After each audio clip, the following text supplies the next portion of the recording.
হুজুর হ্যাঁ সর্বপ্রথম এই মেয়ে বাড়ি তো টাঙ্গাইল না মানে হ্যাঁ টাঙ্গাইল। আরেকটা কথা হ্যাঁ কোন কই গত মাসের 23 তারিখ আসছে, সর্বপ্রথম আপনার কাছে টাকা নেবেন না। আচ্ছা আচ্ছা ঠিক আছে। আচ্ছা আমি আপনারও কিন্তু উপকার করতেছি। আচ্ছা কোন টাকা পাইবেন। আচ্ছা দিন লাগে আমি আপনার কাছে না থাকি সব জানি আপনি। আচ্ছা হ্যাঁ কোন দেই কোন। হ্যাঁ কথা হচ্ছে এই মেয়ের শরীর আইছিলাম আমি, এই মেয়েটার অনেক ক্ষতি করছি, ওরে জিদ কুড়া বানাইছি, ওরে রাগি বানাইছি, ওর অনেক ক্ষতি করছি। তারপরে ওর কাছ থেকে ওর মায়ের কাছে গেছি, ওর মারও অনেক ক্ষতি করছি, ওর মারে মারছি ধরছি কামড়াইছি আমি। আপনি তো বলছিলাম মনে নাই আপনার। তারপরে ওর মায়ের কাছে আসছি, ওর মার কাছে এসে ওর মারে ক্ষতি করছি, ওর মারে মারছি, রোগে কামড় দিছি, মাথার মধ্যে যন্ত্রণা দিছি, বুকের মধ্যে ধরপড়ানি দিছি, অনেক কষ্ট দিছি। তারপরে ওর জামাইয়ের অনেক টাকা ক্ষতি করছি, 2-2.5 লাখ টাকা নষ্ট করে দিচ্ছি আমি। তারপরে আরো বেশি হইব, কিন্তু ওর জামাইটা খুব ভালো মানুষ, অনেক ভালো মানুষ, খুব ভালো মানুষ দেখে ওরা কোনোদিন কোনো কিছুই বলে না। টাকা মনে নষ্ট হইতে যা মনে তাই। কিন্তু আপনার কাছে আসছি, আপনার কাছে একটা কথা আছে হুজুর। আপনি 5 মাস পরে কষ্ট দিলেন একটা কারণে, আপনি পারেন, আপনার সালাম করি আমি। আচ্ছা আচ্ছা একটু দিয়ে যান তো। আচ্ছা কোন দিকে যাব? বসেন। আচ্ছা আমি চোখে দেখি না। ও আচ্ছা চোখে দেখেন না। আচ্ছা বসেন। হ্যাঁ বসেন। এখন আপনি পারতেন আরো অনেকদিন আগে ওরে ভালো করতে, কিন্তু আপনি আমারে পুরোপুরি হাজির করেন নাই, আপনি আমারেও কষ্ট দিচ্ছেন। আচ্ছা এখন বলেন। এখন হচ্ছে আমার অনেক যন্ত্রণা হইতেছে ভিতরে। আমার যে চালান করছিল শুকুর, আপনার তো নাম দিয়ে গেছিলাম, আপনি সাহেরা পাঠান নাই কে হুজুর? সব করতেছি বলেন। শুকুর কবিরাজ আপনি লেখেন, শুকুর কবিরাজ চরপাড়া, দেলদুয়ার চরপাড়া। আচ্ছা যাবেন হচ্ছে দেলদুয়ার, আপনার হচ্ছে ওই দেলদুয়ার হচ্ছে কোন দিক দিয়ে জানি যায়, শুকুর কবিরাজ না? শুকুর কবিরাজ চরপাড়া যাবেন হচ্ছে দেলদুয়ার হচ্ছে দক্ষিণ পাড়া দিয়া। ও শুকুর কবিরাজ। শুকুর কবিরাজ শুকুর না সুরুজ? শুকুর। আমার সেদিন ভুল হয়ে গেছিল, আমি তো অনেক কষ্টে ছিলাম, যন্ত্রণার মধ্যে ছিলাম, আমার টানতে ছিল খালি নিবার জন্য। এখন আপনার কাছে আসি, আলহামদুলিল্লাহ ভালো আছিলাম, খাইতে পারতেছি, পড়তে পারতেছি, সবই পারতেছি, এমনকি আমার বোনের কাছে গিয়েছি আমি, আমার বোনের দেখে আসছি। শুকুর কবিরাজ চরপাড়া দেলদুয়ার টাঙ্গাইল দেলদুয়ার। আচ্ছা দেলদুয়ার হচ্ছে যাবেন হচ্ছে পশ্চিম পাড়া দিয়ে, দক্ষিণ পাড়া দিয়ে দেলদুয়ার দক্ষিণ চরপাড়া দক্ষিণ বাজার। দক্ষিণ বাজার ওই দিক দিয়ে যাবেন, আপনি খুঁজে বের করেন হুজুর। আমি তো যদি মইরা যাই সবকিছু বইলা মইরা যাবো। এখন কথা হচ্ছে দক্ষিণ পাড়া দক্ষিণ বাজার দিয়ে যাইতে হয়। আপনার কাছে 23 তারিখ আসছিল আমার বোন, আপনি চিকিৎসা করছেন, কিন্তু আমি তো আমার বোনের কাছে যাইতে পারছি, আমি গেছি, ওর যন্ত্রণাও দিছি, কতদিন যন্ত্রণা দিছি, আমি গেলে তো কষ্ট হয়, বুকের ভেতর হার্ট বেড়ে যায়, খুব কষ্ট হয়। তারপর আমি গেছি, যাই নিয়ে আমি ওর সাথে একটু দেখা করে কষ্ট দিয়ে আবার আমি এসে পড়ছি।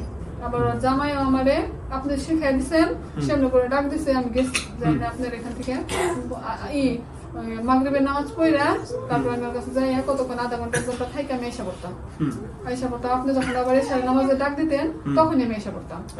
পরে কিন্তু হুজুর এই যে 4-5 দিন যাবত ওই কবিরাজ আমারে কুফরি করছে, এমন কুফরি করছে হুজুর, আমার সমস্ত শরীর পয়সা যাইতেছে, আমার সম্পূর্ণ শরীর ভালো। আচ্ছা তাহলে এই কবিরাজের ঠিকানা এইভাবে আমরা পাবো, শুকুর কবিরাজ চরপাড়া দেলদুয়ার দক্ষিণ বাজার দিয়ে যাবেন, জিজ্ঞাসা করলেই পাবেন। এটা হচ্ছে ওদের বাড়ির সামনে বাজার, কি দক্ষিণ পাড়া চরপাড়া দক্ষিণ, আবার হচ্ছে হুজুর ওখানে একটা দক্ষিণ পাড়া চরপাড়া, দক্ষিণ বাজার কোনটা? ওই তো দক্ষিণ বাজার দিয়ে দক্ষিণ পাড়া বাজার। ও আচ্ছা দক্ষিণ পাড়া দিয়ে দক্ষিণ বাজার দিয়ে দক্ষিণ পাড়া। ও আমরা সিরিয়ান কবিরাজের বাড়ি। আচ্ছা ওইটা হচ্ছে ওই লাল ব্রিজ পরে, লাল ব্রিজ আছে, লাল ব্রিজের পরে ওই কবিরাজের বাড়ি। আচ্ছা যাই হোক, এখন হচ্ছে পরে আমার বোনকে তো আমি কষ্ট দিলাম, কিন্তু তারপর আমি যখন জামাই যখন আমার ডাক দিত তখন আমি যাইতাম, আপনি শিখাই দিচ্ছেন, ডাক দিত আমি যাইতাম, আমার সাথে কথা বললাম, আইসা পড়তাম, আমি আপনাদের কথা সবার কথা খুব ভালো বলতাম, হুজুর আমার খাইতে দেয়, পড়তে দেয়, সবকিছু আমি ভালো দেয় বলে আসতাম যে তোরা আমার অনেক উপকার করছো, আমি তোদের কাছে ঋণী।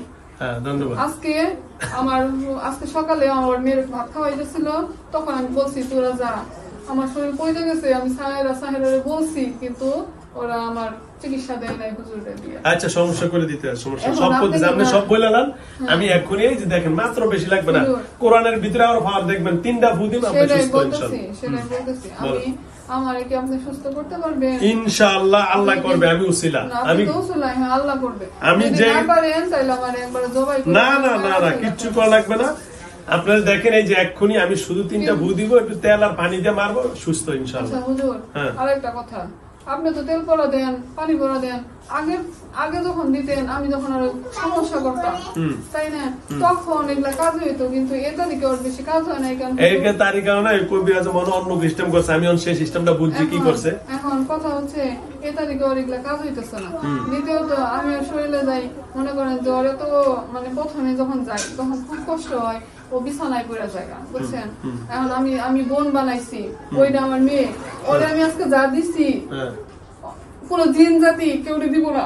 আমি আমার অনেক ক্ষমতা অনেক দিয়েছি, আমার ও দিব্য দৃষ্টিতে অনেক কিছু দেখা পারবো ইনশাআল্লাহ। আমি ওরে আমার নিজের অর্ধেকের বেশি ক্ষমতা ওরে দিয়ে দিছি। কিসের জন্য দিছি জানেন হুজুর?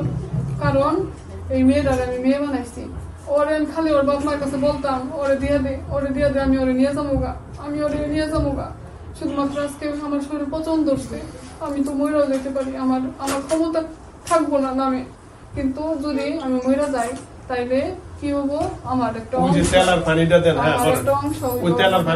থাকবো, কিন্তু আর কোনো ক্ষতি হবো না, ও লেখাপড়ায় ভালো হবো, ও ব্রেনি হবো, ও দিব্য দৃষ্টিতে অনেক কিছু দেখা পারবো, অনেক কিছু আচমকা বইরা ফেলবো, কিন্তু কেউ মনে করেন যে সেটা বুঝবো না।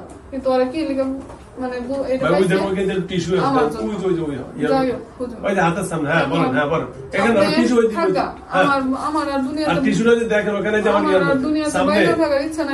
আর কোন জায়গায় ভাই আপনি হাতের উপরে দেন না, এখন টিস্যুটা ওই জায়গায়। হ্যাঁ বলেন।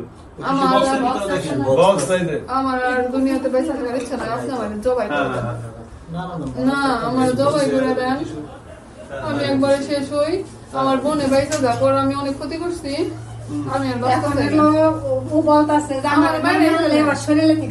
আমার যাইতে মন চাবো না, আমি ওরে কষ্ট দিব, আমার মেয়েরা ফেলেন, আমার কোনো ই নাই। কিসের জন্য বলতেছি? কারণ আছে, কারণ এই দেখা গেছে যে আমার যদি আমি মনে করেন যে আপনার নাম কি? আমার নাম আপনারা তো রাখছেন আব্দুল্লাহ, আমরা আব্দুল্লাহ না, আমরা যে রাইকা মুসলমান বানাই আপনার মাইরা লাইতে কষ্ট না কর না। কিসের জন্য বলতেছি হুজুর? এখানে কারণ আছে। কারণটা হচ্ছে আমার এই যে বোন, যদি আমার ওর কাছ থেকে যাইতে না মন চায়, তাহলে 2 লিটার একটা বোতল নিয়ে আসেন, যান তো বোতল নিয়ে আসেন, 2টা একটা পানি বোতল নিয়ে আসেন, 2 লিটার একটা পানি বোতল নিয়ে আসেন। আপনার কোনো দাবি দেওয়া নাই তো? না, দাবি তো নাই, কিন্তু আমি আমি যদি বাইচা থাকি, আমি বলতেছি আপনারা, আমি যদি বাইচা থাকি তাইলে আমার বোনের কাছ থেকে আমি একবার যা পারবো গা, এটা আপনি আমার বলেন। যদি আমি একবার যা পারি গে, তাইলে আমি বাইচা থাকতে চাই। আমি তো সেটার জন্য বলছি, তুমি মুসলমান হইছো, তুমি যা পারবা সেই ব্যবস্থা তো আমি করে দিতেছি, কিন্তু তুমি এখন যদি বলো যে না আমার আটকেলাম, তাহলে আটকেলাই ভালো। ফেলবেন না, আমি আবার কেমন চাইতেছি জানেন হুজুর? আমি একবারে মনে করেন যে ওর কাছে একদম থাকবো না, এখন ধরেন একবারে থাকলাম না, আমার বোনের কোনো কষ্ট হইলো না, আমার ওর সংসারে কোনো কষ্ট হইলো না, কিন্তু ওরা যদি বিপদে পড়ে, তা আমার যদি ডাকে আমি ওদের কাছে যাবো।